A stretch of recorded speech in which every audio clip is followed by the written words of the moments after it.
Diyos sa ating kalagitnaan. Patuloy tayo po ipagpalain ng Panginoon. We will discuss about a very important message for all of us, our small beginnings. Ang isang maliit na pasimula sa buhay nating lahat.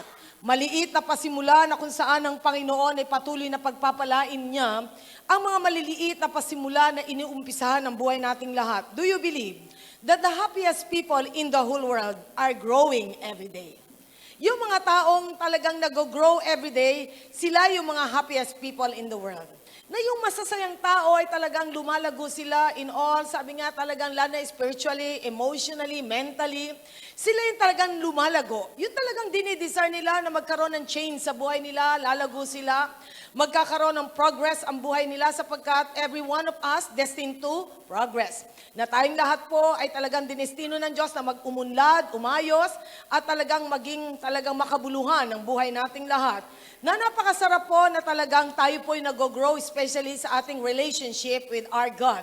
Our small beginnings, the Lord honors that small beginnings sa buhay nating lahat, na yung maliliit, napasimula ng buhay mo, pinagpapala ng Panginoon yun. Ang sabi nga ni Napoleon Hill, ito po ang sinabi ni Napoleon Hill, it's not what you are going to do, it's not what you are going to do, but it's what you are doing now that counts. Marami mga tao, plano ng plano, balak ng balak, pero yung mga plano at balak hanggang picture lang. Meron po ba mga tao, ang daming plano, ang daming balak, pero picture-picture lang yan. Na hindi naman talaga nagkakatupad. Ang dami mga gustong mangyari, ang dami mga iniisip na gustong maabot, pero plano ng plano yan. Walang tapos na plano yan. Walang tapos kang maririnig na makikita mo ang dami niyang sinasabi, pero hanggang plano lang yon. Kaya nga, sabi nga ni Napoleon Hill, it's not what you are going to do, but it's what you are doing now that counts. Kung ano na ang ginagawa mo sa sinasabi mo. Sapagkat marami mga tao na may hasang magplano pero walang nangyayari sa plano. Tayo pong lahat ay merong karapatan, mangarap, magplano, lahat tayo, kahit na pinakamalalaking pangarap yan, malalaking plano yan, pero huwag tayong umuwi lang tayo, plano ng plano, puro blueprints, wala namang nangyayari. Kaya nga dyan natin makikita, napakalaga po na tayo po ay talagang tinuturuan ng Diyos, what you are doing right now, it counts. Kung ano ginagawa mo ngayon, sa iyong mga pangarap, sa iyong mga plano, yun ang may kabuluhan. Kasi pwede kang magplano, mangarap, pero hanggang dyan lang. Pero kinakailangan, pinagpaplanuhan mo ay magkaroon ng katuparan. Growth today is an investment for tomorrow. Yung pag-grow mo today, investment mo for tomorrow yan. Kaya nga kinakailangan kung gusto natin mag-grow ngayon ay mag-invest tayo na talagang tayo po ay merong gagawing hakbang. When you remain positive, motivated, teachable, flexible, your potential is almost limitless.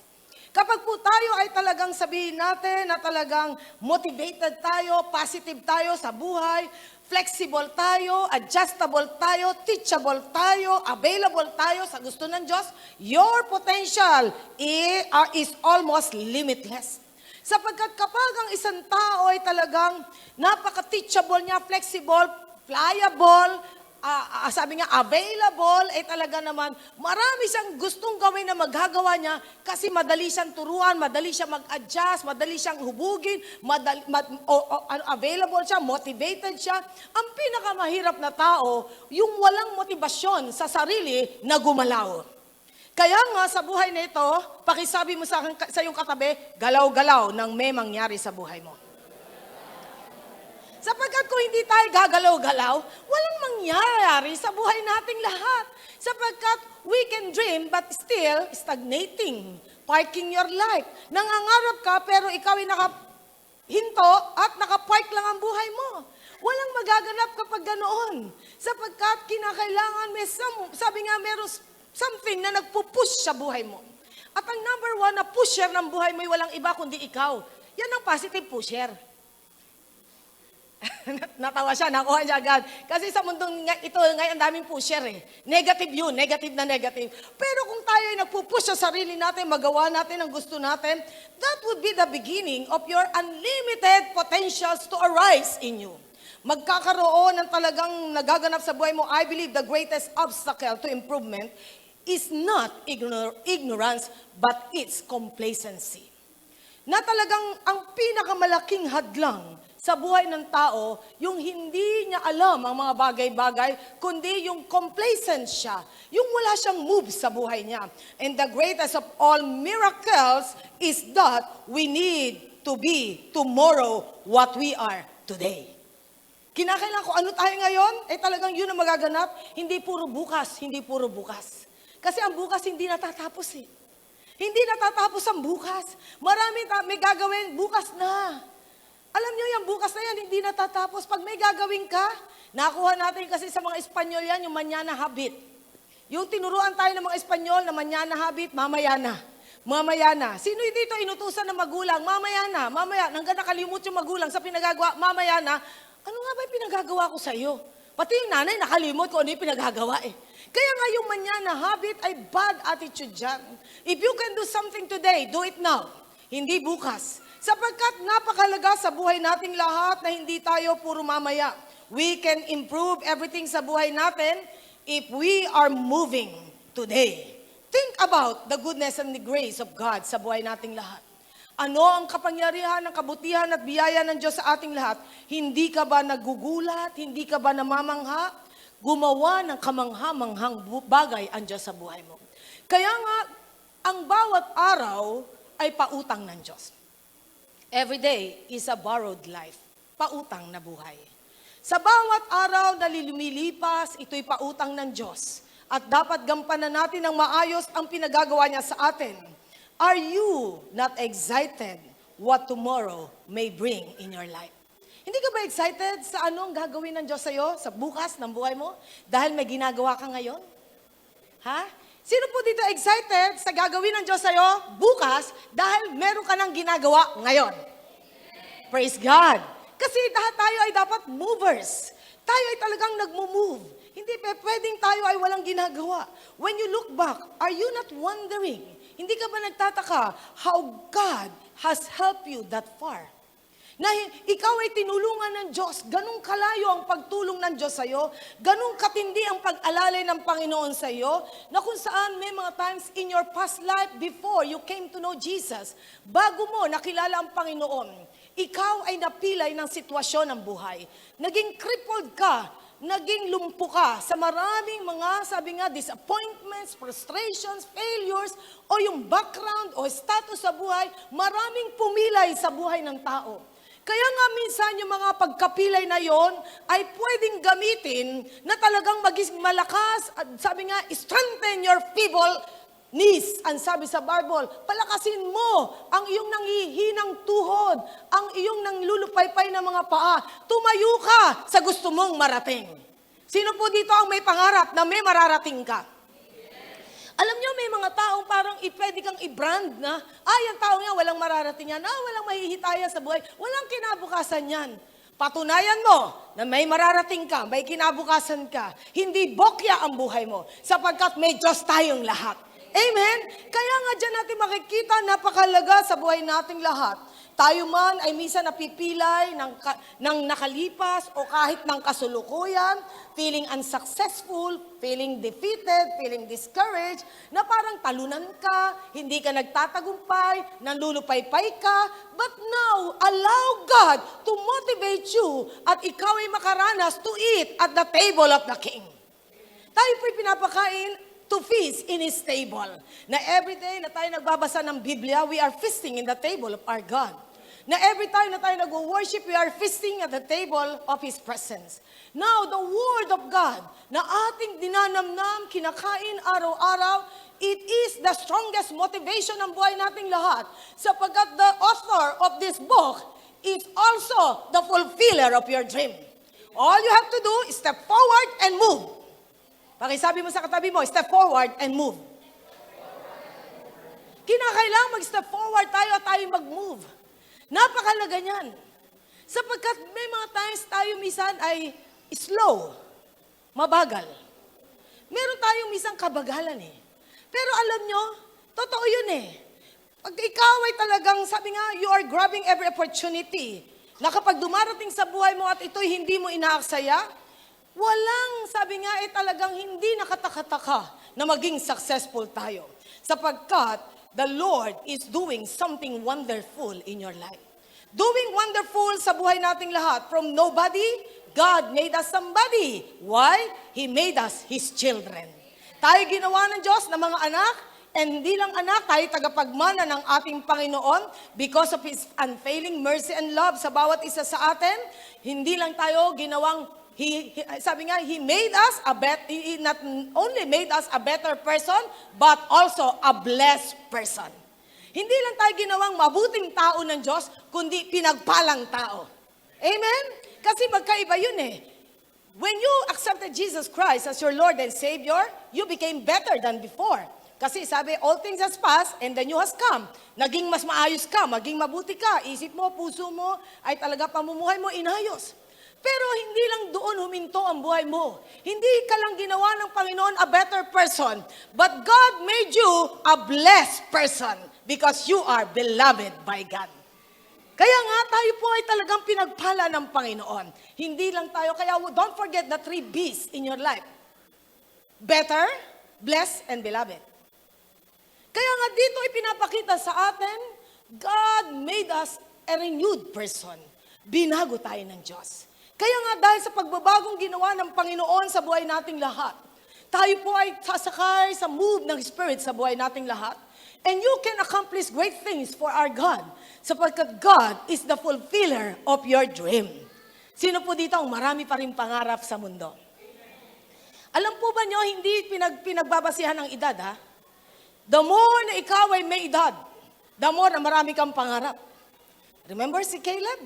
Si Caleb umidad, pero grabe ang pangarap niya. Now I'm 85 years old, but give me the strongest place. Give me Hebron, and I will conquer it. Ibig sabihin, hindi tumigil ang kanyang espiritu sa pagnanais na talagang mangyari ang kalooban ng Panginoon sa kanya. Sapagkat ang bawat isa po ay hindi pinipigilan ng Diyos mangarap. Even in our dreams, God, remember, in your dreams, God will provide the spark, the light, that turns our fear into fire. Sa iyong mga pangarap, naglalagay ng Panginoon ng silab, spark, o ng liwanag, ng sindi, upang ito'y magpasimula na maging apoy at tanggalin ang iyong takot. Sapagkat the spark that God has started in you will turn your fear into faith. Tatanggalin ng Panginoon ang takot mo at ito'y ililipat niya sa pananampalataya. Kaya nga napakasarap na tanggalin ng Diyos ang takot mo. May mga taong matatakutin. Maraming mga bagay na kinatatakutan sa buhay. Paano kung ganito? Paano kung ganon? Marami yung bagay na iniisip-isip, hindi pa man hinahakbangan, kinatatakutan na. The only thing na gusto ng Diyos gawin nating lahat ay humakbang tayo sa gusto niya. And God can put that spark and light in your heart and He will turn your fear into faith. Amen? And you can fight for your dreams. Pwede mong ipaglaban ang iyong pangarap. That's why, keep on moving. Keep on growing. Keep on hoping. Keep on reaching your impossible, even your impossible dreams. Amen? Do you have an impossible dream? O siyempre, kung mangangarap ka, pangarapin mo na hindi lang yung mga, sabi nga, maliliit na dream. Laki-lakihan mo na, total libre naman. Di ba? Let's open our Bible sa Job chapter 8, verse 7. Job chapter 8, verse 7, tayo po lahat ay tumayo. We will focus on this verse. Job chapter 8, verse 7. Bagamat ito'y sinulat ni Bildad, isang kaibigan ni Job, na si Job ay talagang, itong mga kaibigan niya ito, medyo maraming mga bagay na hindi tama na dahil nasa pagsubok si Job. Inisip nila si Job ay may kasalanan, si Job ay may ginawang hindi tumpak sa Diyos, kaya ganoon. Hindi nila alam, inalaw ng God ang pagsubok kay Job para patunayan na merong isang hope na nabuhay sa mundong ito. Sa gitna ng mga obstacles, sa gitna ng mga pagpapapigil ng kaaway, sa gitna ng attack ng kaaway, tinanggap pa rin niya ang challenge ng Panginoon, live in faith. At noon ay sinabi ni Job, ako'y nananampalataya sa Diyos. Na kahit hindi ko siya makita in the north, in the south, in the east, in the west, but I can still believe in God. sapagkat ako ay nilalantay ng Diyos katulad ng ginto. And I will experience my God because my Redeemer lives. Amen? Kaya nga dito, sinabihan man siya ni Bildad mula sa isang kaibigan na talagang merong mga, sabi nga, medyo talaga sabihin natin, question nila si Job, pero meron din siyang in-impart dito sa Word of God na maganda na sinabi niya. Ito po ang sabi. Basahin natin. Your beginnings will seem humble. So prosperous will your future be. Pagpalain ng Diyos ang kanyang mga salita. Napakalaga po, pwede na po kayo makaupo. Ang sabi dito, ang iyong pasimula ay maaring napakababa. Pero magwawakas ka o ang kinabukasan mo ay mapapagpala ka ng Panginoon. Maraming nagpasimula ng parang mababa. Parang insignificant ang kanyang pasimula, like Henry C. Si Henry C, sino siya? Sino si Henry C? Ha? Siya yung may-ari ng SM. Alam niyo ba ang history ni Henry C? Siya ay merong nagagawa lang siya ng sapatos sa tabi ng may-ari ng Mercury Store. Yung sa Mercury na store. At madalas si Henry C, pinapaalis ng may-ari ng Mercury Store. Kasi para siguro, parang hadlang sa kanilang ano. Kaya pansinin niyo, may nagsabi nito sa akin sila Miss Gaite yata, na wala daw Mercury sa SM. Watson lang. O nga ano? Naisip, oo nga. Kasi parang nakita ni Henry C. Itong Mercury Store, hindi siya binigyan ng chance na umistambay man doon sa tabi ng kanyang tindahan at siya'y laging pinapaalis. O ngayon, sino ang mas may malaking investment? Ang Mercury o si Henry C? Yes. Kaya nga dyan natin makikita na pinatunayan ni Henry C. na minsan sinisipa-sipa nyo ako, pero hindi nyo alam kakasipa nyo, napunta ako sa unahan. Minsan magpapasalamat ka sa taong sumisipa sa'yo para mapunta ka sa unahan. Amen?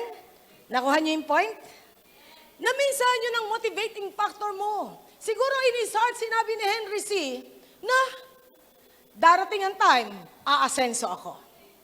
Amen? Sino naniniwala yung katabi mo ay pwede palang maging milyonaryo? Ha? Pwede kaya maging milyonaryo yan? Praise God! Kaya nga dyan natin makikita, yung iba sa inyo, tawa lang ano, paano kaya yun? Di ba? Pero hindi imposible. Hindi imposible, hindi mo alam ang sitwasyon na pwedeng gawin sa'yo ng Panginoon. Na kung saan si Henry Ford, nung time na siya ay nag-umpisa na isang maliit na umpisa, si Henry Ford. Sino si Henry Ford? Hindi nyo kapitbahay yun. Si Henry Ford yung may gawa ng Ford. Di ba yung kotse nila, Ford. And you know what? Si Henry Ford ay merong isang kotse na bulok na inumpisahan niyang i-repair sa kanyang lumang garahe. Inayos niya ng inayos. At napansin niya, may potential pala siyang mag-repair at mag-makeover ng kotse. Nag-umpisa sa isang bulok na kotse at may bumili, nag-umpisa na naman siya at dumami ang kotse niyang ginagawa. Hanggang naisip niya, bakit nga ba ako magko-concentrate sa mga ordinaryong kotse? Dinisar niya, magkaroon siya ng talagang gagawing kotse na luxury car. At yun ay bumenta. At Henry Ford is Henry Ford until now. Ibig sabihin, nag-umpisa siya sa isang bulok na kotse, inayos niya, at ito ang naging malaking pasimula sa kanya. We are small in the eyes of many. Though we are small in the eyes of many. But the God who created you think big things about you. Na siya yung umiisip ng malaking bagay tungkol sa'yo. Nasabihin man ng mundo, ikaw ay small lang in the eyes of them. But remember, in the eyes of our Savior and Creator, you are bigger than your dreams. Kaya nga napakalaga sa buhay natin ito, na patuloy na tayo ay huwag titigil mangarap. Sapagkat marami tayong alam na success story kung paano sila pinagpala. Ano ang kailangan number 1 na dapat mong gawin so that with all the small beginnings na meron ka, that God ay tinitingnan mo na para bang napakababa ng tingin minsan sa sarili, your future will prosper. Though your beginning is just humble, seem humble, but your future will be prosperous. One, ano ang dapat makita sa atin? Number one, we need to break away. Kinakailan tayong mag-separate, mag-free tayo.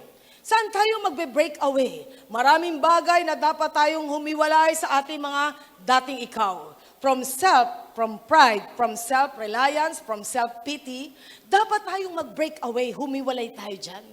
Kasi kung lagi na lamang ang itsura mo ay parang manok na titigok-tigok, para na lang laging nanghihina, parang walang mararating, parang wala kang ma-accomplish sa mundong ito.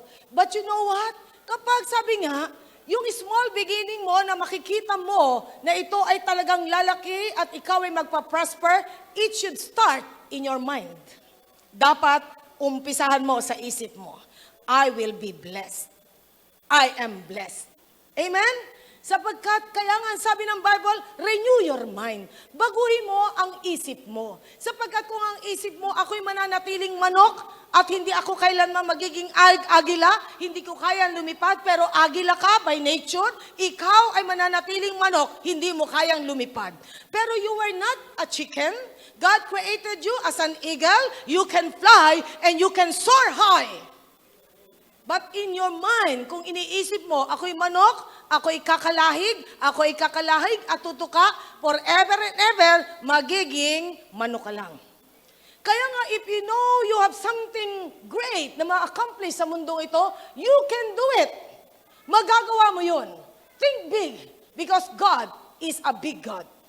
Bigger than our dreams, mightier than our destiny, stronger than our capacity. Kaya ng Diyos gawin ang mga bagay na hindi mo kayang gawin. Kaya ang sabi ng Bible, Proverbs 3:5 and 6, which is so familiar to all of us, trust in the Lord with all your heart. Do not rely on your own insight. In all your ways, acknowledge Him, and He will make straight your path. The key is trust the Lord.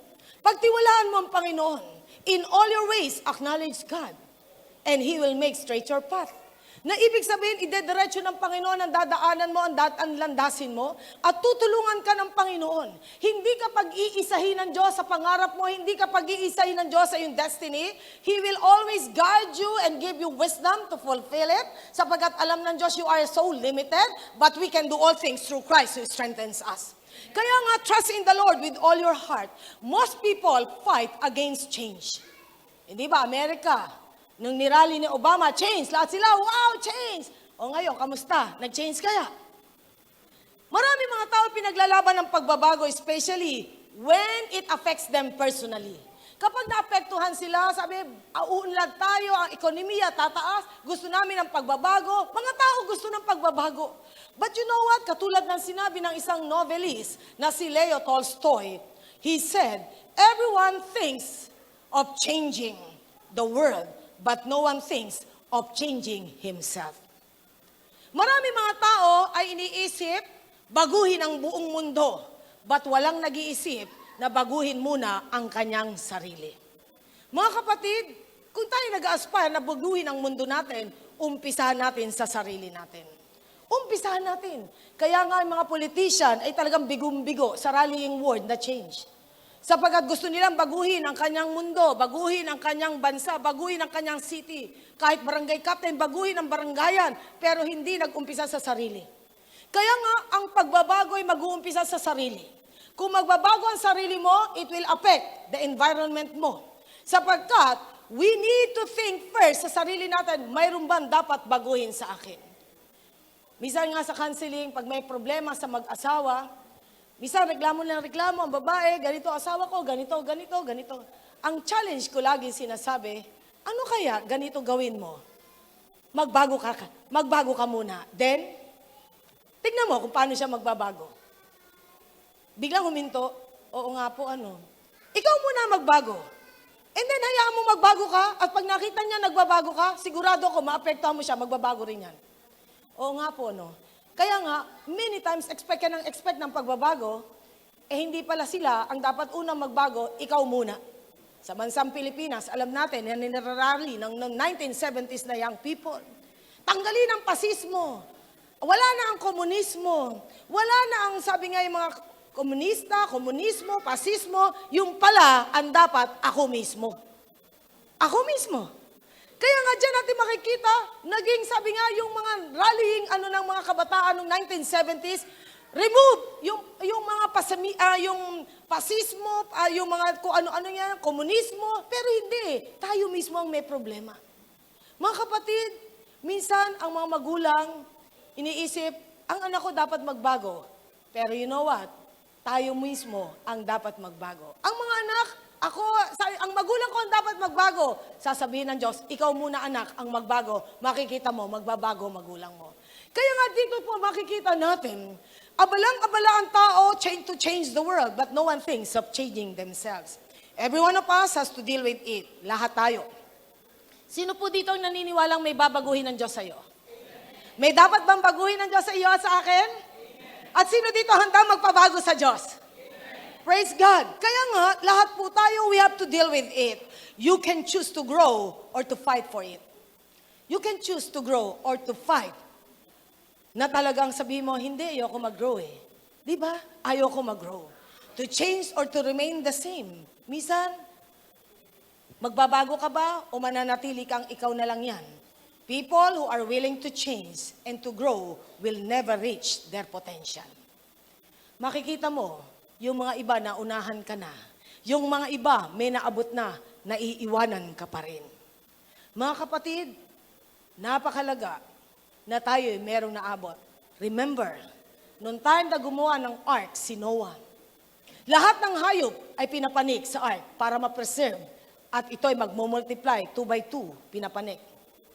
Ang pinakamabagal na pumasok sa ark ay yung snail, suso. Yung suso.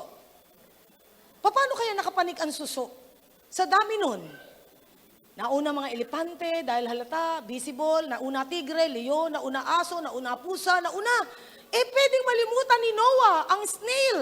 Sabi ng Panginoon, lahat sila ay 2 by 2 para ma-preserve at sila ay mag-multiply. You know what? When the snail heard that there will be flood at kinakailangan ay pumasok sila sa ark, the snail started it again, immediately. Umpisa na, nung narinig na Israel na merong flood, inumpisahan na ng snail pumanik sa ark. Unti-unti sa kanyang paa, nakapasok siya.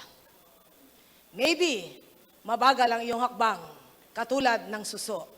Pero, sa unti-unting paglakad at pag-move forward, maaabot mo ang Ark of the Covenant. Kaya nga dyan natin makikita, mahalaga sa buhay natin ito. Slowly but surely, you can reach your dreams and potentials. Amen? Hindi pinag-uusapan ng bilis at mabagal. Ang pinag-uusapan, are you a mover? Ikaw ba'y kumikilos? Pakisabi mo sa iyong katabi, galaw-galaw. Galaw-galaw. Hindi galaw-gaw ha, galaw-galaw. Kaya nga napakalaga gumalaw tayo. If we really want a fresh start, a fresh beginning, a new beginning, we also need a breakaway. Dito po ay makikita natin ano ibig sabihin ng breakaway. To separate or be free from what? Break away from all the negative things in our lives. Na lahat ng negatibo sa buhay natin, umalis tayo dyan. The old self, the old ways, the old sins, the old habits, the old attitudes, the old mindset, the old weaknesses, even the old pleasures na hindi ayon sa Diyos, tayo po ay dapat lumayo dyan. Sapagat if you want to start anew, a fresh start, dapat magpasimula tayo ng tumpak at tama. Yun ang gusto ng Panginoon. Sapagkat God is so pleased to bless you. Gusto ng Diyos pagpalain ka. Do you believe na yung pagpapala ng iba ikaw ay tatanggap noon? Ay, nako. Do you believe? Kung ang blessing ni Pedro ay kay Pedro, may blessing si Juan. Yes. Kaya nga hindi unfair ang God. Hindi ka nalilimutan ng Diyos. Alam ng Panginoon niya kung paano ka pagpapalain. Chapter 7 po, verse 17 to 18. Chapter 7, 17 to 18. Ang sabi po dyan sa chapter 7 ng Job, 17 to 18, What is man that you make so much of him? Ano nga ba ang tao na talagang binigyan ng attention ng Panginoon that you give him so much attention? That you examine him every morning and test him every moment. Wow! Every day pala pinagmamasdan tayo ng Diyos kung ano ma-accomplish mo. Amen? Dapat ba everyday may nangyayari sa buhay mo? Bakit everyday dapat may nangyayari sa buhay mo? Bakit? Kasi yung today, hindi na mauulit sa susunod na taon. Pwedeng maulit, March, ano ngayon? March 19, pero anong 19? Ay, anong 20? 20, next year, 18, hindi na 17. Kaya nga, you can miss the mark. Pwedeng hindi mo ma-miss. Ay, pwedeng ma-miss mo. Ang sabi nga po dito, God is examining every person, every morning, testing him, every moment, sapagkat God gave you so much attention at may papagawa ang Diyos sa buhay mo. Hindi lamang para ganun lang ang buong maghapon na walang nangyari sa buhay mo. There's something na dapat na impart ang God sa iyo. Sa bawat araw, God definitely has a great plan for all of us. Jeremiah 29:11, we know it by heart, we know it by mind, for I know the plans I have for you. Let's recite it. Plans to prosper you and not to harm you, to give you hope and a future.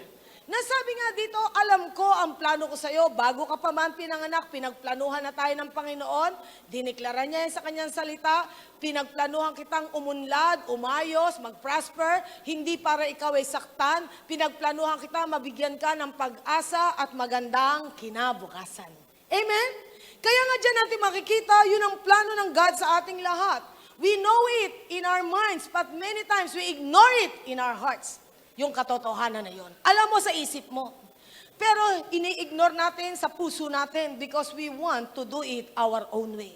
Gusto mong gawin ito sa sarili mo. The Lord makes way for the man who knows how to trust Him. Ang Diyos ay gumagawa ng daan sa isang taong marunong magtiwala sa Diyos.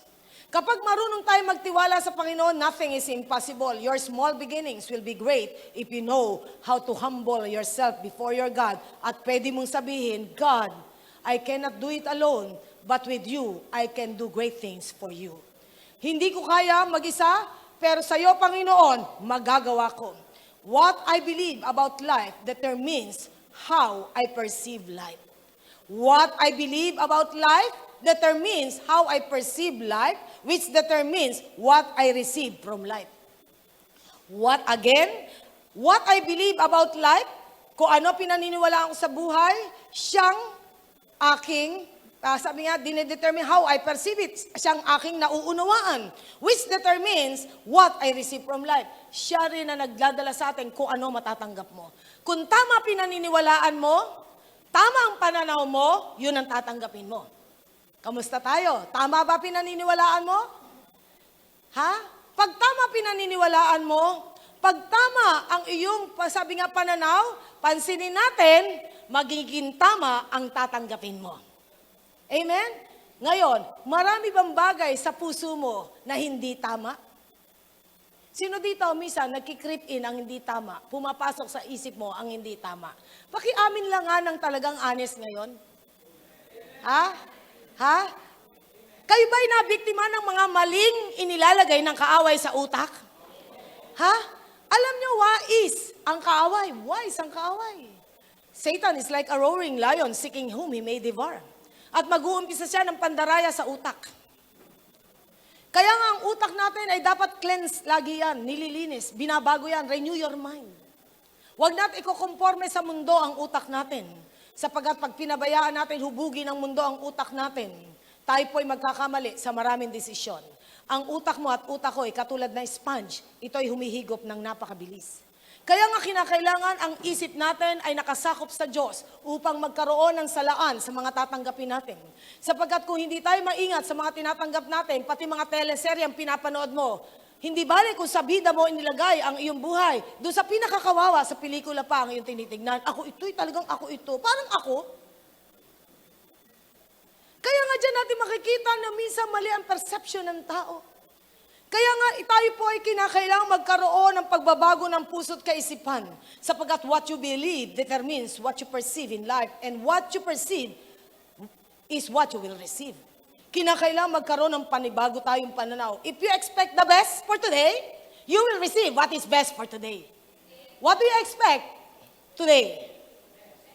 Ha? Ano in-expect mo for today? The best or the beast? Oh, syempre, the best. Di ba? Kaya nga, dyan natin makikita, kung ang kaaway naglalagay na sa'yo ng mga bagay na mali, the beast, chupi, Satanas, shut up, Satan, I will receive the best from heaven. Salamat sa dalawa o isa. Shut up, Satan, I will receive the best from heaven. Yan ang tama. Sapagkat alam natin, God created you to receive what is best from heaven. Hindi yung kung ano-ano lang natatanggapin mo. Kung ano gusto ng tadhana, ang ginagamit pa tadhana Kung ano gusto ng tadhana, yun na lang, okay na ako. Hindi. You can fight for it. Na gusto ko, Lord, maranasan ang kapangyarihan mo. Like Jabez. Alam natin sa 1 Chronicles chapter 4. He was born in pain. Pinanganak ng talagang sa sakit na hirapan ng nanay niya. Pinanganak sa paghihirap. Pero si Jabez, ipinaglaban niya yung mismong pangalan niya, pain. Di ba? Imagine mo, kada tatawagin siya ng kanyang mga kalaro, halika na, pain, halika. Parang ang pangit na gesture. Jabez means pain. But you know what? Si Jabez, ipinaglaban niya ang kanyang destiny. He will not live in pain. And he can remove the pain in his life. Ano ang sinabi niya? Lord, bless me. Lord, protect me. And Lord, enlarge my territory. And the Lord, hear the voice of Jabez. Kaya nga, napakalaga yan sa buhay nating lahat. Kung tayo man ay pinanganak na minsan ay may kakambal na paghihirap, pinanganak na minsan ay may kakambal na mga problema, pinanganak na minsan ay may kakambal na mga sitwasyon na hindi magaganda sa buhay nating lahat, be like Jabez. Ipaglaban mo ang iyong kinabukasan. Amen? Ipaglalaban ba natin? I think sa, in 1 Chronicles chapter 4, verse 12. Kaya nga, ayan, 9. Ano sabi po dito? Jabez was more honorable than his brothers. His mother had named him Jabez, saying, I gave birth to him in pain. O di ano ibig sabihin ng Jabez? Pain.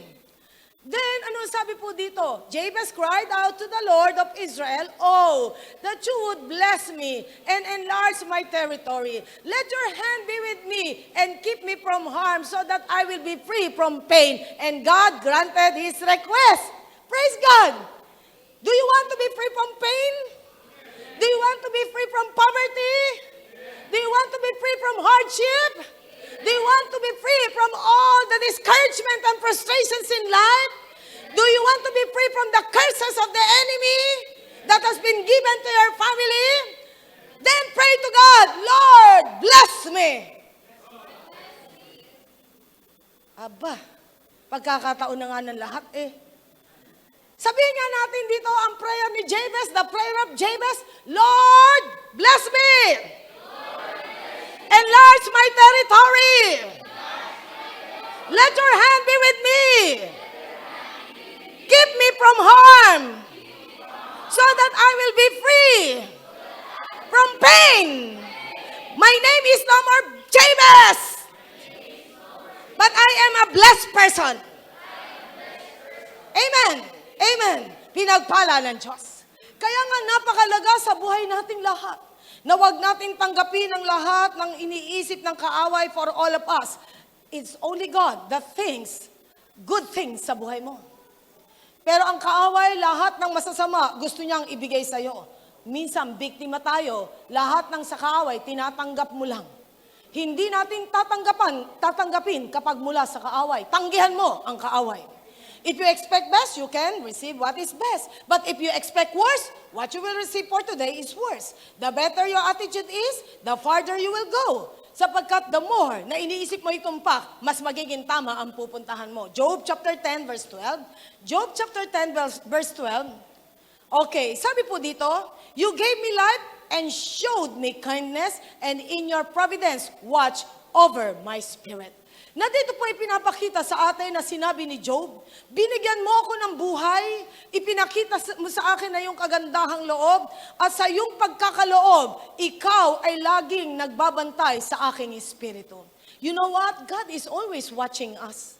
Hindi ka pinabayaan ng Diyos. Patuloy tayong sinusubaybayan ng Panginoon. Hindi ka pinabayaan ng Diyos. Even yung mga tao dyan sa kalye na nabubuhay as mga, sabi nga, mga garbage people, mga basurero, mga taong talagang miserable ang tingin ng buhay. Pero you know what?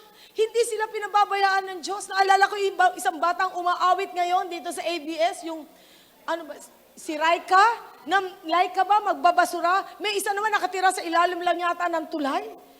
Eh, yung batang mataba, yung batang ang ganda-ganda ng boses, ha? Nagtitinda ng banana Q. Eh, imagine nyo, in-invite ni Steve Harvey at siya'y kumanta sa Amerika. Nasabi nga niya, sandali lang siya doon dahil marami pa siyang engagement, hindi tuloy siya nakapasyal. Wow! Diyan natin makikita, napakalaga sa buhay nating lahat. God will give you an opportunity. Bibigyan ka ng pagkakataon ng Diyos na umunlad. Amen? Sino dito ang naniniwala ka, may pagkakataon kang umunlad? Amen. Kaya nga napakalaga na alam mo, yung pagkakataon na yung kapag binigay sa'yo, grab it! Amen. Sabihin mo sa katabi mo, huwag mong pakawalan. Huwag mong pakawalan. Kapag binigyan ka ng Diyos ng pagkakataon, a good attitude makes it possible for you to be successful. Kapag tamang attitude natin, ito ay nagiging possible para ikaw ay maging successful. It gives you fuel. Ito ay nagbibigay sa iyo ng fuel o gasolina so that you will want to pursue the purpose of God in your life. It will fuel you. Magpa-fuel up ka diyan sa sitwasyon na yan. Even when negative circumstances come your way, kahit na negatibong nangyayari sa buhay mo, they will become for your advantage. Amen? Kahit minsan negatibo ang nagaganap, it will become for your advantage. Magiging advantage mo ito. Tandaan mo, kapag dumadating ang negatibo sa buhay mo, hindi ito stumbling block, but this will be a stepping stone to make you a better person. Amen? Hindi pwede sabihin mo, ay pangit kasi ng circumstances ko, hindi maganda ang nangyayari sa buhay ko, kaya naman ganito lang ang aking nararating. Hindi. Alam ba niyo ang dami-dami success story? Na kung saan paano sila pinagkalooban ng Panginoon mga pagpapala. Kaya nga yung mga disadvantages, mga circumstances mo, it can be for your advantage. Bakit? Sapagkat may gagawin ng Diyos sa'yo. Remember si Jephthah ng Bible. Ang dami-dami example sa Bible. Si Jephthah, sa chapter 11 ng Judges, chapter 3 to 6, ang sabi doon sa above verses, Jephthah was the son of the prostitute. Siya ay anak ng prostitute. At minsan siya ay sinabihan ng kanyang mga kapatid, yung original na mga anak ng tatay at nanay niya. Siya ay anak sa labas, prostitute pa ang kanyang nanay. Ang sabi nga dito ng mga kapatid niya, sabi, they were grown up, lumaki na sila, nung bata sila, okay lang, pero nung lumaki na, may hahatiin ng ari-arian, iba na ang usapan. Kaya nga mayroon ng inheritance, kaya iba na naging daktakbo ni Jephthah. They drove Jephthah away. Ang sabi, pinalaya siya sa bahay. Ang sabi kay Jephthah ng mga kapatid niya, ng half-brother, sister niya, you are not going to get any inheritance in our family. Wala kang mamanahin. Wala kang mamanahin. They said, because you are the son of another woman. Ikaw ay anak ng another woman. Mahirap o madali? Mahirap? Kasalanan ba ni Jephthah? Na prostitute nanay niya? Kasalanan ba ni Jephthah na siya ay anak sa labas? Naalala ko noon si Daddy Basas, noong time, patotoo naman niya ito, ito'y masyadong kilalang patotoo ni Daddy Basas. Hindi ko malilimutan yung patotoo ni Daddy Basas. Nagkaanak sa pagkadalaga ang nanay niyang teacher, tapos nakapag-asawa ng talagang nagpakasal sa kanya, at yung napangasawa ng tatay niya ay scout ranger. Na kung saan si Daddy Basas, siya ay nabuhay na talagang nakikisama sa kanyang stepfather. Pinakita niya pa yung lugar na kinalakihan niya sa Ulot, sa Tacloban, nung pumunta ako doon. Dito ako lumaki at dito ako nangingisda. At sinama niya pa ako doon sa bahay ng mga tiyahin niyang mga matatandang dalaga nagpalaki sa kanya. Ang sabi niya sa akin, dito kami namimingwit. At tuwing umaga, sumasama ako sa mamamalakaya. Pagkatapos, pagka ako yung sumasamang umihila, pag uwi ko para ma-please ang aking stepfather, ay dadala ako ng isda at numingiti ng konti, pero parang baliwala lang siya. Pero kaya nga iniisip niya, pagkatapos ko ng high school, sigurado dahil ako ay anak sa labas ng nanay ko, ng nanay ko, sabi niya gano'n, wala ako, hindi na ako magka-college, sigurado. Pero ang ginawa niya, mag-PPNA na lang ako. Philippine Military Academy. At doon kumuha siya ng exam, at siya ay pumasa, dahil may talino siya. Pero ang sabi nga, bumagsak siya sa physical, dahil malnourished siya, sabi ni Daddy Basas. Mataas siya, pero malnourished. Ang ginawa niya, sabi niya, pauulit ko ulit ang physical ko. Ang ginawa niya, araw-araw kumain siya ng saba ng saging. Saba ng saging, kumain siya kain siya ng kain ng saba ng saging siguro, naubos na siguro, napakaraming saba. Bumigat siya ngayon, di na siya malnourished. Hindi na siya malnourished, pasado na siya. 4 na taon na lumipas, doon siya sa PMA, hanggang talagang natapos niya, at nung time na siya ay graduate, sabi nga, second lieutenant na agad siya, tenyente agad. Umuwi siya sa Ulot, doon sa Tacloban, at pagdating niya doon, nagmano siya sa kanyang stepfather, at ito ang kwento ni Daddy Basas. Nung nakita siya ni stepfather niya, nakangiti ang stepfather niya, and then inakbayan siya at dinala siya sa mga ibang kaibag-anak na hindi nakakilala sa kanya, this is my son. Pinagmalaki na siya. Mga kapatid, may mga times, yung mga Waterloo ng buhay mo, yung mga talagang kakulangan sa buhay mo, yung mga wala sa'yo, it can be your stepping stone. Na pwede mong gamitin to tuntungan para umunlad ka, umayos ang buhay mo, bumuti ang buhay mo. Huwag mong sabihin, wala kang puhunan, tandaan mo, may puhunan ka sa mundong ito. Hindi pwedeng wala kang puhunan. Imagine nyo mo sila Laika, yung batang magbabanana Q, puhunan nila yung pagkanta. Hindi niya alam, to her advantage, yung kanya nagtitinda ng banana Q. Bakit? Araw-araw, may practice ang vocal cord niya. Banana Q, banana Q, banana Q. O imagine mo, at habang nagtitinda raw doon yung batang to, minsan kinakantahan ng bumibili. Abay, naging training ground niya. At pwede niyang masabi, kung siya'y bibigyan ng pamagat sa MMK, banana Q. Bakit? Many times you thought na ito ay disadvantage mo. Pero ginagamit ng Diyos for your advantage. Kaya nga, kung meron mga, sabi nga, stumbling blocks sa buhay mo, huwag mong tingnan ito for your disadvantage. Take it as your advantage sapagkat God can use it. May paggagamitin ang Panginoon sa bawat isa sa atin. He can give you a staying power to improve yourself. Na magbibigay sa iyo ng desire to na improve mo ang sarili mo. Your beginning will seem humble, but prosperous will be your future. Amen? Kaya nga yan natin makikita na kinakailangan you have to break in at to break away from anything na mali sa buhay mo. Hindi pwedeng pinanganak akong mahirap, mamamatay akong mahirap. Pinanganak akong wala, mamamatay akong wala. It's not your sin to be born poor, but it's your sin to be born to die poor. Kasalanan mo pag namatay ka ng mahirap. Hindi mo kasalanan pinanganak kang mahirap sapagkat habang ikaw'y nabubuhay, may pagkakataong kang umunlad at umayos. Amen? Kaya nga, you have to break away. Separate yourself from all the negative things in this world. Ngayon, sino po dito handa mag-break away? Amen. Sasabihin mo, paano naman ako magiging matalino? Pinanganak ako sa pamilyang wala naman dunong. Ang tatay ko, paulit-ulit sa klase. Ang nanay ko, ganun din, wala pang narating. Don't you know, hindi yun. Libre lang ang mga libro. Doon sa National Bookstore, pumunta ka, bumasa ka. Di ba? Hindi libre para iuwi mo. Tignan mo, bumasa ka unti-unti. Na kung saan dyan natin makikita, kahit nasa banyo ka, may nakita kang isang dyaryo, kunin mo. Habang ikaw ay nanda while in the throne, read the good news. Yung newspaper. Na hindi mo pababayaan na ikaw ay stagnating, na hindi nag-improve ang utak mo. Na kaysa, di ba yung mga bata, McDonald's, hindi pa bumabasa. Pero di ba natitrain sila? Kaya nga minsan, kailangan tayo magkaroon ng talagang desire, na talagang tayo ay bumasa ng bumasa. Bumasa tayo.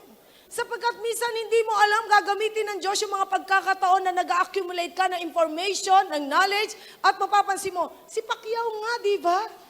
Si ating Senator Pacquiao, parang hirap na hirap mag-communicate, hirap na hirap. Pero ngayon, lumalaban sa senator. Nasabihan pa si Drilon, where is your common sense? Siya pa yung nagsabi. Kaya nga sabi ni Noli de Castro, walang ganyanan. Okay, bakit? I believe, nagpapatrain siya. Kaya nga dyan natin makikita na napakalaga sa buhay nating lahat. Your disadvantage will never be forever your disadvantage. If you choose to make it your stepping stone, take it as your advantage. Amen? No. Number 2, your beginning seems humble, but prosperous your future will be. 2, we need to break in. Mag-break in tayo. Mag-break in tayo. Ano ang ibig sabihin ng break in? Forcible entry. Sa pilitang papasok ka. Na ibig sabihin, katulad ng magnanakaw, sa pilitang pumapasok yan. Ano ang sabi ng Panginoong Hesus sa Matthew 11:12? In the past, the kingdom of God suffered violence, but the violence take it by force.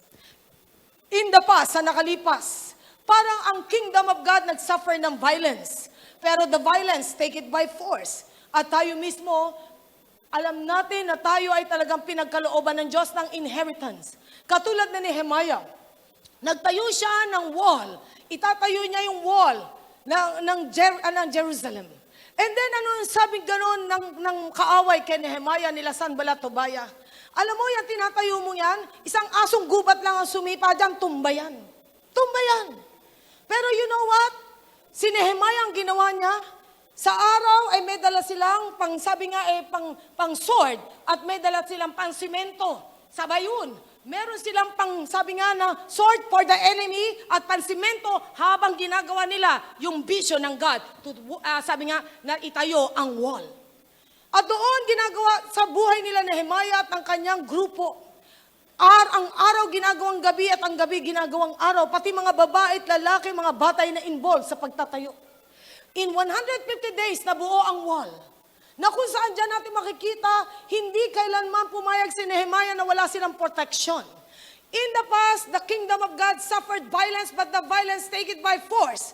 Na kinakailangan magkaroon tayo ng attitude na hindi ako papayag ng kaaway ay ako'y tapak-tapakan at hindi ako papayag ng kaaway hadlangan ng aking pangarap, ang aking kinabukasan, sapagkat alam ko, ang Diyos ay kasama ko.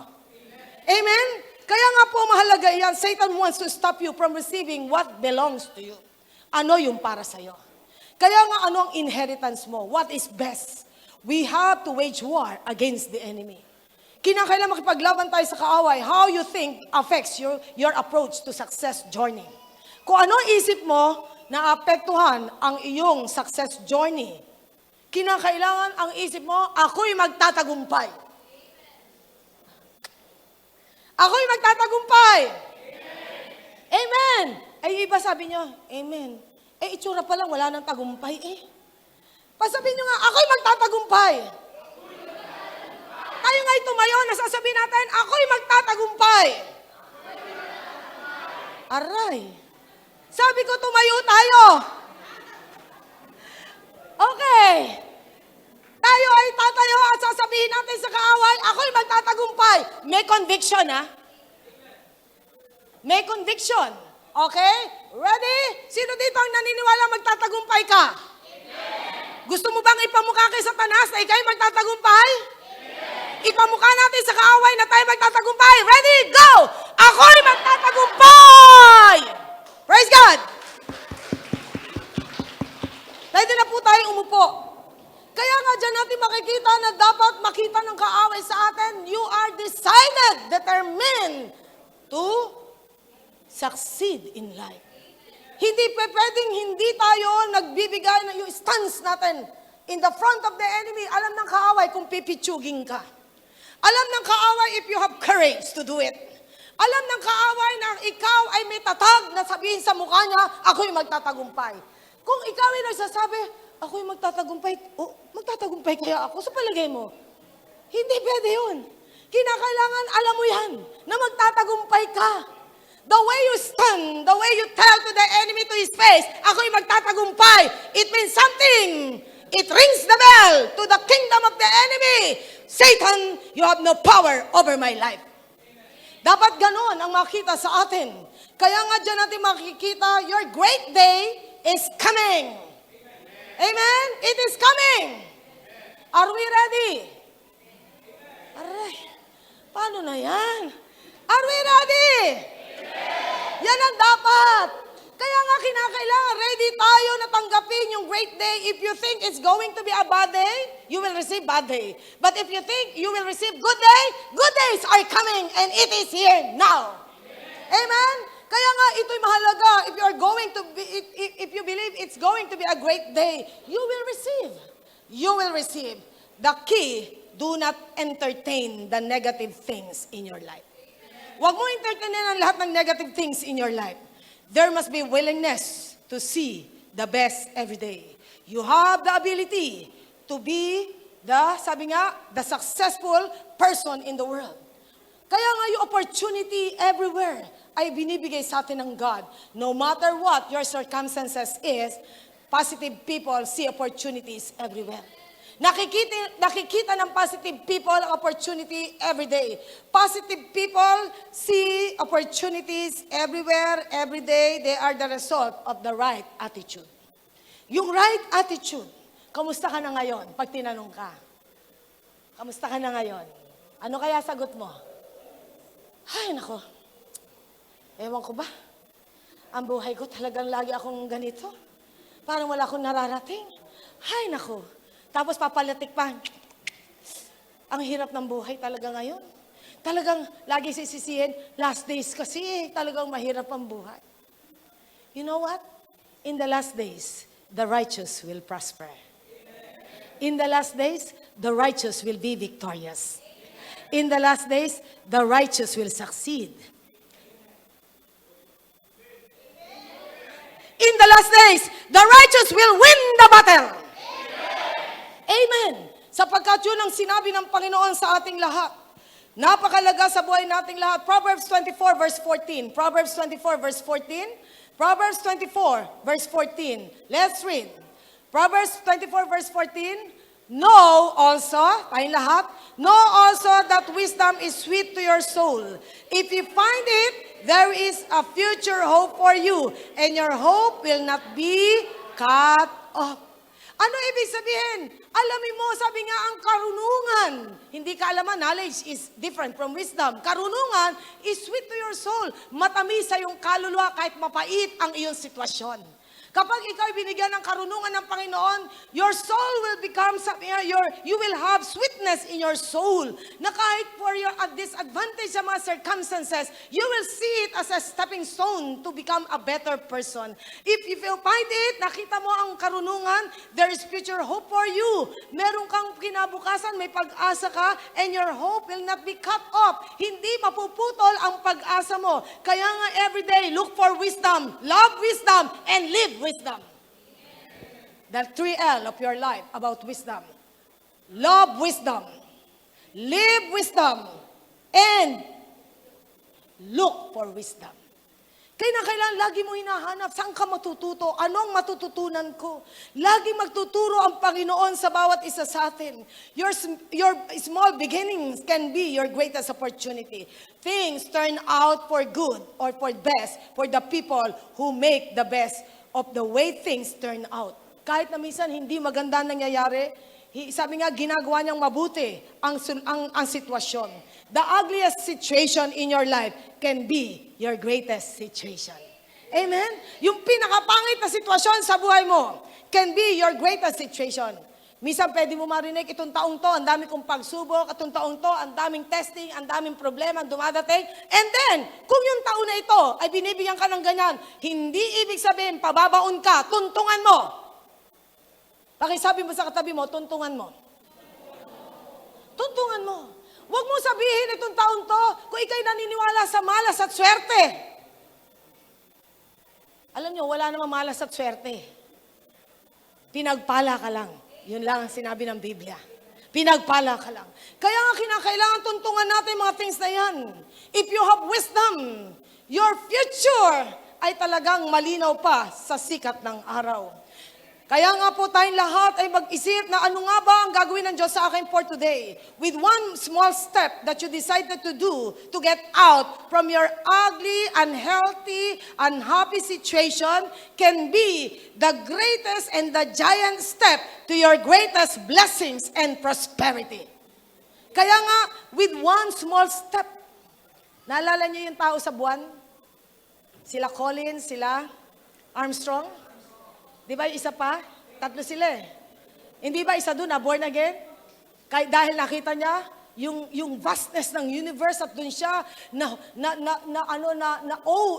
namangha siya sapagkat kung walang Diyos na humahawak sa universe, lahat ng mga planeta ay nagkaroon ng catastrophic thing. Pero doon siya nagkaroon ng conviction, there's something higher, greater. And he believes God.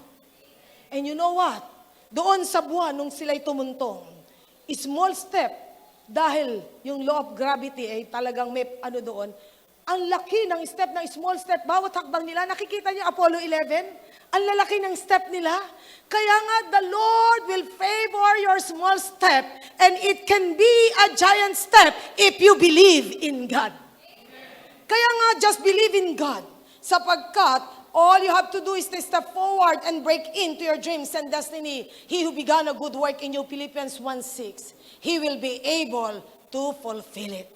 Na kahit na yung inumpisahan ng Diyos sa'yo na para bang insignificant sa tingin mo, pero yung salvation itself, it is the seed for you to have a blessed life.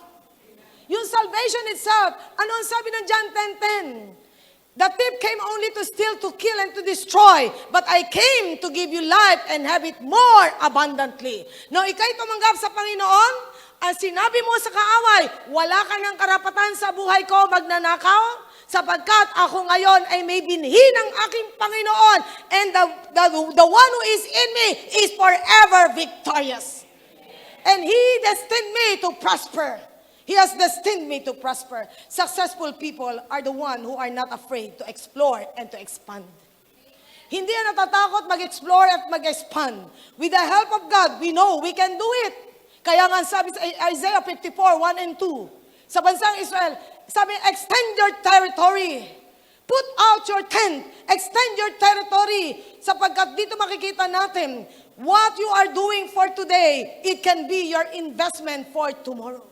Sapagkat ang Diyos natin, sabi dito ng awit, sing, O barren woman, umawit ka, babaeng baog, you who never bore a child, burst into song, para bang lahat ng ginawa mo ay fruitless, walang productivity. Umawit ka, taong parang binaog ng pagpapala. Burst into song, umawit ka, sapagkat shout for joy, sumigaw ka ng may kagalakan, you who were never in labor, because more are the children of the desolate woman than her who has a husband, says the Lord. Kaya nga, ibig sabihin, parang walang nangyayari sa buhay mo as if you are unfruitful, unproductive. But you, barren woman, sing a song to the Lord, shout for joy, enlarge your place of your tent. Stretch your tent, curtains wide. Sabi nga, do not hold back. Lengthen your cords, strengthen your stakes.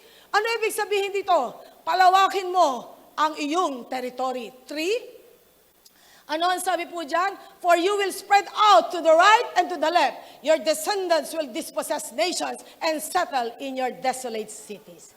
It's your time to be blessed. Pakisabi mo, sing! Shout! Though you are unfruitful in the past, you will become fruitful now. Be ready for your harvest. It's harvest time. Palakpakan natin ang Panginoon. Kaya nga, extend your territory. Hindi ka dapat patalo. Sapagkat alam natin ang gagawin ng Diyos. Your circumstances is just a test of how you will pursue and persevere. I remember si Isaac. Si Isaac sa Genesis 26:18 hanggang 22. Nang time na sila ay nandun sa Gerar, ang Gerar po ay edge of the desert. Ito ay nandoon sa edge of the desert, disyerto ang Gerar. Kaya nga ang tubig doon as precious as gold. Ang tubig sa Gerar ay kasing halaga ng ginto. At every time na si Isaac, dahil sila ay pansamantalang nagtira sa Gerar, Humuhukay sila ng well, ng balon dahil napakahalaga ng tubig that time. Paghukay nila ng balon, eto na naman ang mga Philistines, sila'y tatakutin at sila'y aawayin. At ang nangyayari, si Isaac ay aalis at maghuhukay na naman ng balon. At siya ay talagang makakakuha na naman ng tubig. At napapansin itong mga Philistines, bakit ganun kami humuhukay, wala silang makuha ng tubig? Bakit lahat ng gawin ni Isaac ay tama? Lahat ng gawin niya ay nagpa-prosper? Lahat ng gawin niya ay nagsasucceed? Pero sabi nga ganun, sinundan na naman sila ng Philistine at patuloy na sila ay talagang tinatakot-takot sapagkat alam nila na itong balon na ito ay mahalaga, precious as gold. Pero you know what? Hindi tumigil si Isaac sa paghuhukay. Until such a time, napagod ang Philistine at napahiya sa sarili nila. Ano ang mayroon kay Isaac? Bakit nasa kanya ang pagpapala ng Diyos? I just pray, though there are Philistines in your life, trying to make war with you, make peace with them, and bless them, even they are your greatest enemies. Amen? Sapagkat the Lord will bless us. The Lord will bless us. When the going gets tough, the top keeps going. Sino dito mga tigasin? Sino dito mga tigasin? Hindi tigasin ang ulo, ha? Sino dito mga tough? Huy. Ano yan? Sabi niya, ano ba yan? When the going gets tough, the top keeps going. Sino dito ang tigasin? Bakit naman tinatanong ko lang sinong tigasin? Naduduwag na kayo. Dapat ipakita nyo, I can do it. Bakit? Kasi, halimbawa, ikaw harapin ang kaaway at ang kaaway ay nandiyan para takutin ka. Huwag kang ganyan, Satan, ha? Huwag kang ganyan. Alam mo, duwag ako. Hindi ganon. Satan, you know, my God. Greater is he that is in me than he that is in the world. Kaya nga napakalaga sa buhay natin na tayo maging matapang sa mundong ito. Sapagkat kung tayo magiging duwag sa pagharap sa mundong ito, tatakot-takutin ka ng kaaway. Kinakailangan pakita mo, you have something, the ace in your life. Your ace is God. Wala nang iba. If you have God, if God is for us, alam nyo pala who can be against us? Kaya nga, we are more than conquerors. Nothing can stop you. Nothing can stop you. Sapagkat if God has blessed you, what God has blessed, no one can curse it. Kaya nga, dapat kung pinagpala ka ng Diyos, hindi ka pwedeng tabla ng sumpa ng kaaway. Sapagkat ang kalaban nila ay ang Diyos. Whatever things that the enemy destined for you, it will boomerang to them. Sapagkat you are beloved by your God. Kaya nga dyan natin makikita, ginawa ito ni Isaac and he, sabi nga, succeed. Sapagkat in the end, the Philistine respected Isaac for what God is doing for him. In return, what Isaac did was blessed by God. Don't stop digging the well because the Lord will bless you. Huwag kang titigil sa paghukay ng balon, ng pagpapala sa buhay mo. Sapagkat the Lord will bless you. And lastly, we need to break through. Ano yung two? Break away? Break in. Mag-break in tayo. To break through is, lumagpas ka sa wall na yan. To break through. We need to break through.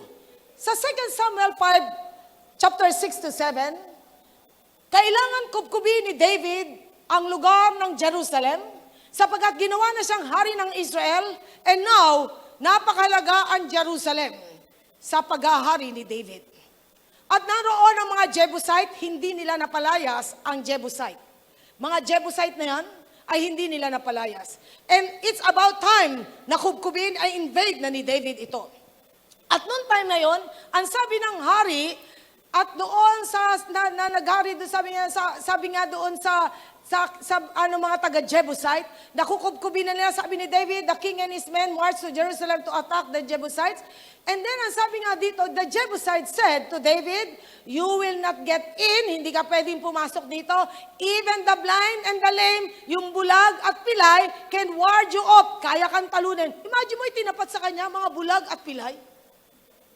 Para sinabi, wala kang binatbat. Yun ang word ng mga kabataan. Di ba yung mga bata? Wala kang kaya, no match ka sa amin. Hindi mo kami pwedeng paalisin sa lugar na ito. You will not get in here. Even the blind and the lame can ward you up. They thought David cannot get in there. And ano sabi dun sa 7? Pakibasa po sa 7. Nevertheless, sabihin nyo nga, nevertheless, David captured the fortress of Zion and the city of David. Alam niyo kung bakit? Akala ng mga Jebusite, itong istorya niyan. Akala ng Jebusite dahil fortified ang wall, matataas ang wall, at makakapal ang wall, malalaki, at hindi sila makukuha ni David, hindi sila kayang pasukin. Alam natin ang mga wall doon, pwede yung ibabaw ay lagyan ng jeep sa ibabaw eh. Pero you know what? Hindi naisip ng mga Jebusites, David has the wisdom from heaven. Alam niyo kung saan naging entry point nila David na hindi namamalaya ng Jebusites by surprise. Sila inatake ni David. Alam niyo kung saan? Sa water tunnel. Doon sila pumasok at na-surprise sila natalo ang Jebusites. Remember, the Lord is on your side. And He will give you wisdom to annihilate the enemy. Amen? Kaya nga, God will give us wisdom, the tactics, the strategies to conquer our enemies. Only in God, tunay na we are secured and safe.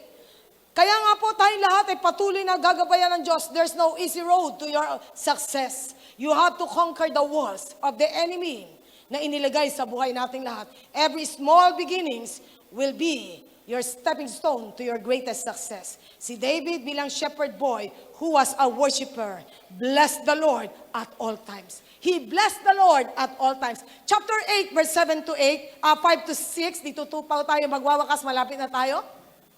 Ang sabi po sa Job chapter 8, ewan ko po, pag nag-aaral ka ng Bible, kung pwede lang, wala na tayo uwian eh. Dito na lang tayo. Bakit? Ang daming katotohanan ng Bible. I really don't know. Pag binabasa mo ang Bible, wow! Ang yaman-yaman ng Biblia. Bakit sabi mo sa iyong sikmura, stomach, stop complaining. Anyway, you are not saved. Only my soul and my spirit. Ayaw niyo sabihin?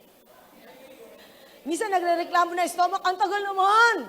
Pero you know what? Ang iyong kaluluwa ang mas mahalaga kaysa sa sikmura nating lahat. Amen. And lastly, basahin natin 5 to 6. But if you will look to God and plead with the Almighty, if you are pure and upright even now, He will rouse Himself on your behalf and restore you to your rightful place. Amen. Ang sabi nga, ibabalik ka sa mga pagpapala mo kapag ikaw ay tumingala sa Diyos at ikaw ay nanikluhod sa Panginoon at inayos mo ang iyong puso at naging matuwid ka, God will rouse Himself on your behalf and restore to you the rightful place, the blessings destined to you. Babangon ng Diyos para ipagtanggol ka. Sino dito ang naranasan mo pinagtanggol ka ng Diyos? How many times you have been? Sabi nga na-defend ka ng God. Many, many times. Di ba? Kaya nga dyan natin makikita, dahil siya ay talaga nanampalataya sa Diyos. Though he was just a little child in the eyes of his own brothers, anong ginagawa mo dito? Alam mong may kalaban kami, the Philistine, si Goliath, the hero of the Philistine. Chismoso ka, David. Hindi alam nito mga kapatid niya, inutusan si David ng tatay niya, si Jesse, para magdala ng tinapay at cheese. Alam niyo, ang gera nun, nagbabaon eh. Ngayon, wala nang ganun. Noong time na yun, sabi magdala ka. And then, nakita niya ang laki-laki ng kalaban. At sa inyo itong tumutungayaw sa aking Diyos at sa aking bansa, hindi ako papayag. Ako'y lalaban. Kaya nga sinabi niya, ako ang lalaban. For 40 days, sila ay nagigirian, walang nangyari. Pero dahil si David, he had God in his heart. He believes victory is for him and for the whole Israel. Kaya nga si Saul, tinignan siya, mailiit kang bata, paano mo may pagtatanggol ang bansa? Kaya ko po yan. At ano naging puhunan ni David at that time? Tirador, slingshot. David had a slingshot. Dorcas in the New Testament, she had her needle. Mananahi si Dorcas namatay siya. At siya'y binuhay ni Apostol Pablo mula sa mga patay. And then, sino pa ang may punan? Si Aaron had this rod. Siya ay merong pamalo sa mga tupa. And Moses had a staff. Ang sabi ng God kay Moses, Moses, what is in your hand? A staff, Lord. Don't throw it. At yun ay naging ahas. And through that staff, nahati pati dagat. Nahati, sabi nga, nagkaroon ng mga plagues sa kalaban. You have something in your hands greater than the staff of Moses, greater than the rod of Aaron, greater than the needle of Dorcas, greater than the ointment of Mary. What is in your hand right now? Pakitaas nyo nga yung Bible nyo. We have the greatest weapon. The Bible. You have the greatest weapon. The Bible. Kaya nga dyan natin makikita, napakalaga sa buhay natin ito. Kahit na ano ang iyong mga maliliit na nasa sa iyo na akala mo hindi mo puhunan, it can be your asset against the enemy. Success is not measured by what a man accomplishes in his life, but by the opposition he has encountered and the courage which he has maintained the struggle against overwhelming odds. Kahit na merong, sabi nga, against all odds, ang success mo ay hindi nakadepende sa mga accomplishment mo sa buhay, kundi paano ka talaga lumaban sa lahat ng pagsubok ng buhay. Amen? Mahalaga ito sa buhay nating lahat. Sabi nga dito, there's no success without sacrifice. Walang success kung walang sakripisyo. You pay a price for getting stronger. Meron kang gagawin para maging malakas ka every day. You pay a price for getting stronger. Let's read. You pay a price for getting stronger. You pay a price for getting faster. You pay a price for jumping higher. But also you pay a price for staying just the same. Ganito ko, ganito ko, ganito ko. You pay a price for staying just the same. Wala kang mararating kung ikaw ay laging mananatili sa sakit mong ganitokosis. Ganito ako noon, ganito ako ngayon, hanggang sa susunod, ganito pa rin ako. Tandaan natin, you pay a price. Na ikaw ay maging mabilis, malakas, at ikaw ay talagang makaabot ng mas mataas, you pay a price. Kailangan meron kang gagawin upang may mangyari sa buhay mo. If you want to go up, don't give up. Amen? If you want to go up, don't give up. Walang atrasan, walang ayawan. Ang umayaw at ang nagwawagi, right. Kaya nga, walang ayawan. Maximize your potentials until Jesus comes. Remember the 4 little things in the world? Di ba sa Proverbs chapter 30? Doon sa 28-24? Ano yung mga maliliit na yon? Sa Proverbs chapter 30, 28 to 24 to 28? Okay, tingnan natin yung maliliit na ito. Pero alam nyo, walang nakakapuwing na malaki. Ang maliliit lang. Okay, let's read. 4 things on earth are small, yet they are extremely wise. Ayan ang dapat. Kahit, maliit ka na nga, hindi ka pa wise. Paano na yun? Okay. Ants are creatures of little strength, yet they store up their food in the summer. Conies are creatures of little power, yet they make their home in the crags. Locusts have no king, yet they advance together in ranks. A lizard can be caught with a hand, yet it is found in kings' palaces. Ano ipinapakita sa atin dito? Napakalaga na kahit tingin mo sa sarili mo maliit ka, but you must be wise. Katulad ng langgam. Ang langgam, summer pa lang ngayon, mapapansin nyo, ipon na ng ipon yan. Di ba? And then, kaya nga, maliliit ang strength nila, pero walang nagugutom sa kingdom of ants. Amen? Pakisabi mo sa katabi mo, kaya wag kang gastador. Mag-ipon ka. At the same time, huwag kang kuripot sa Diyos. Oy, sabihin nyo to ha. Ay, gusto nyo lang sabihin una. Huwag kang kuripot sa Diyos. Magbigay ka para pagpalain ka. Amen. Kaya nga ito mahirap eh. Kuripot nga, pero ayaw mo magbigay sa Diyos. Saan pupunta? Mauwi lang sa sakit yan. Amen. Conies are creatures of little power. Ang mga rabbit. Another name of conies, rabbit. They have, no, sabi nga, sila ay parang walang lakas. Pero ang ginagawa nilang mga bahay ay sa mga batuhan. Ang mga locust, wala silang hari, pero makikita mo ang balang. Pantay-pantay na sila ay lumalakad at lumilipad, sabay-sabayan. Walang nangunguna dyan. Katulad ng butike, kaya mong hulihin sa iyong kamay, lalo na yung mga sugarol, kapag nakakita ng butiking, dalawa ang buntot, sasabihin, swerte. Kawawang butike, tinatanggalan ng kanilang mga buntot, at ang butike, sa gitna ng walang buntot, pumipilit pa rin siya'y gumapang. At sasabihin niya sa mga nanghuli sa kanya, pumutol ng buntot niya, kawawa ka naman. Kahit hari na nakaupo sa trono at nandun sa palasyo ang kanyang butike, hindi niya pwedeng umalis ka dyan. Teritoryo ko to, palasyo ko to. Sasabihin ng butike, abutin mo ako at tubulin mo. Sapagkat, for little things, they are just small, but they are wise. Amen? Breakthrough. Breakthrough. Breakthrough. Sapagkat yan natin makikita na napakahalaga if you want to go up, maximize your potentials.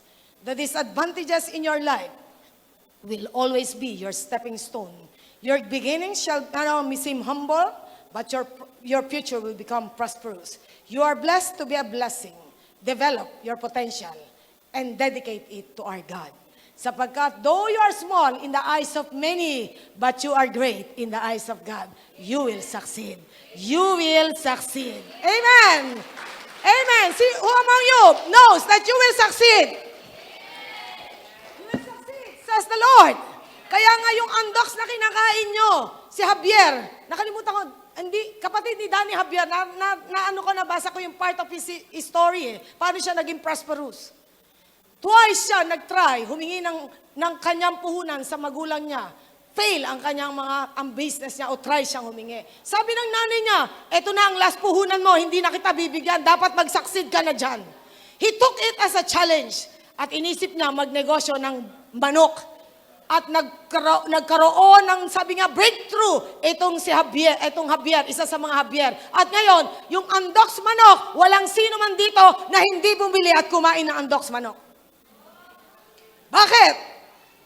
Try and try until you succeed. Amen? Hindi try and try until you die. Napakapangit naman, nag-try ka, tapos namatay ka, wala naman success. Try and try until you succeed.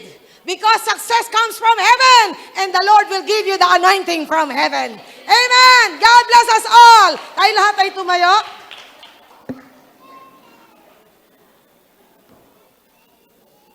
You have a great destiny in the eyes of our God. No matter what the world is telling you. No matter how small you think of yourself. No matter how you are in your disadvantaged situation.